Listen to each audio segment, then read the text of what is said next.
Hey guys, it's Coach Steve, and I've got this week's workout brief. Coming in on Monday, we're going to start off with the snatch, and we're going to build into a heavy single. This is the full range of motion from the floor all the way overhead, and any variation can be used. You can use the power snatch, you can use a squat snatch, even a split snatch if you know how to do that. Any variation is allowed in this strength portion, and it can be used for your level method if you need to practice or score yourself on a snatch piece in order to level up. That is at the upper ends of the level method map.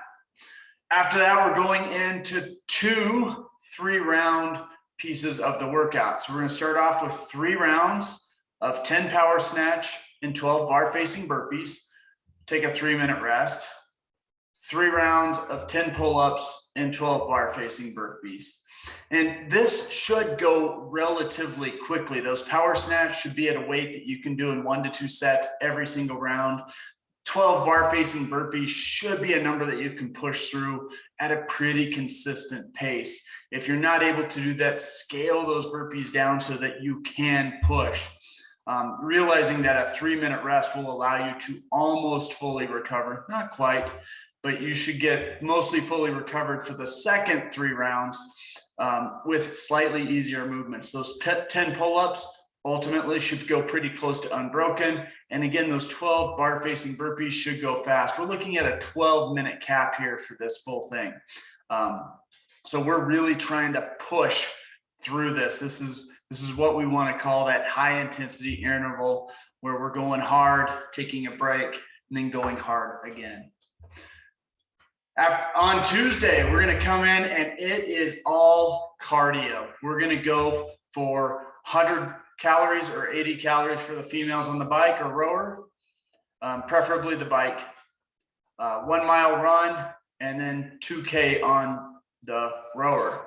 Obviously, this is all 3 modalities. I would like everybody to hit each one of those stations. However, I know not everybody is able to do all 3 of those things. So the goal here is to spend about 5 to 8 minutes, maybe a little bit more on each one of those stations. If you need to repeat one, say you can't run because of foot issues or knee issues, pick your favorite other device and do it twice.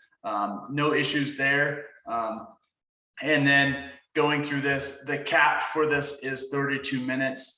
Honestly, this should go pretty quickly though. So looking closer to that 26-minute time frame is really the goal.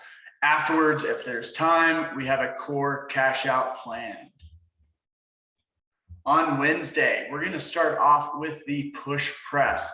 And if you've measured your push press 1 rep max, we're going to use that, or we'll just go based on relative perceived intensity. 2 sets of 10, 2 sets of 8. Those 10 should be at your 61 rep max. Those 8 should be at your 70% 1 rep max. Ultimately, we want to have a little bit still in the tank. The focus for these push press is really to feel that muscle burn more so than trying to go to failure. So don't feel like you're going to drop the weight on your head at any point of those movements. It should feel very burny. You should have to dig a little bit deep, but it shouldn't be going to failure. Once we're done with that, we're going into a very hard hitting 10-minute AMRAP. And this should be one that you're able to kind of just consistently move through at a pretty decent clip with very short rests. 10-minute AMRAP, 10 dumbbell, hang dumbbell clean and jerks, and 10 box jumps. On these dumbbell clean and jerks, one of the big places I want everybody to focus is on that lockout overhead. Very good position. Do not rush through that. Hit the full position, hit full extension before you bring those dumbbells back down. Box jumps obviously are something that you can pace and move through at a good, consistent place without rushing too much, getting a big deep breath if that's what's needed. Try not to stop too much in this workout. 10 minutes will go quickly. So just really try to push this one consistently through, those last 2 minutes being a very hard push. On Thursday, we're going to come in and we're going to do a benchmark workout, Helen. This is 3 rounds, 400-meter run, 21 kettlebell swings, full range of motion, American swings, and 12 pull-ups. This workout should be one of those that leaves you completely gassed. You should be feeling this in the lungs, and obviously the legs and the arms are going to feel it as well, but really the thing that you should feel the most is breathing will be the biggest limitation. The other 2 movements, it's not enough reps and it's just not enough weight to completely tax you, but that breathing will be the reason why you need to stop or slow down. Goal here is under 12 minutes with a 15-minute cap.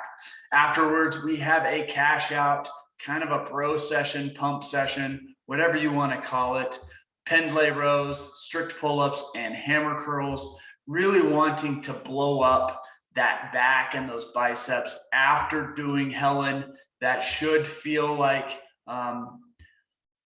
should already be a little bit on that pumped side. So want to continue to build on that feeling and make sure the back and the biceps are thoroughly taxed. On Friday, we're going to start off again with those front squats with a 3-second pause at the bottom.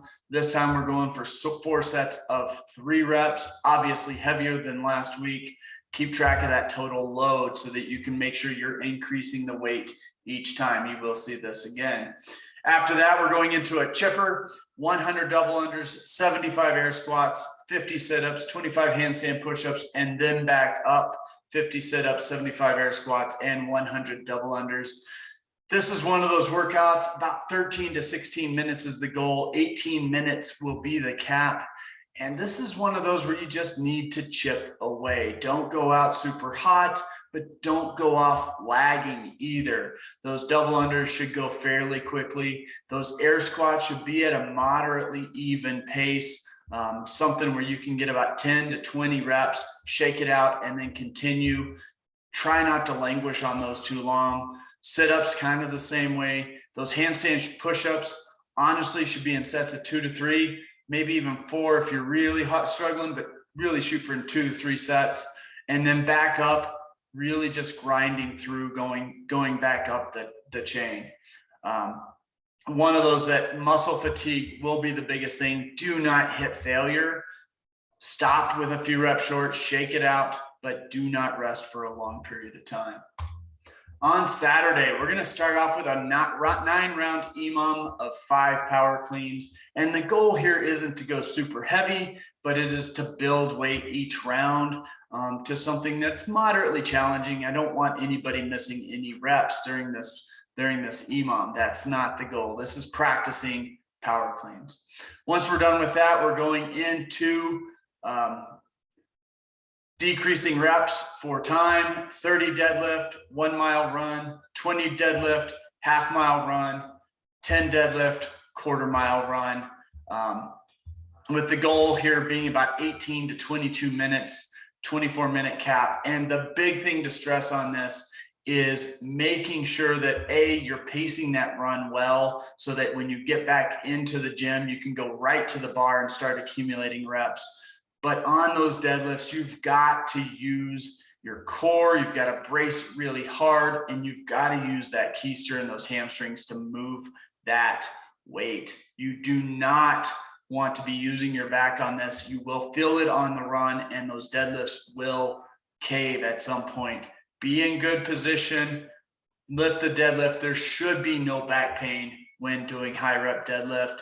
You should feel a pump potentially, but no pain. If it start to feel that, we need to make a change. That's what we have coming up this week, guys. Look forward to seeing you in the gym. Bye.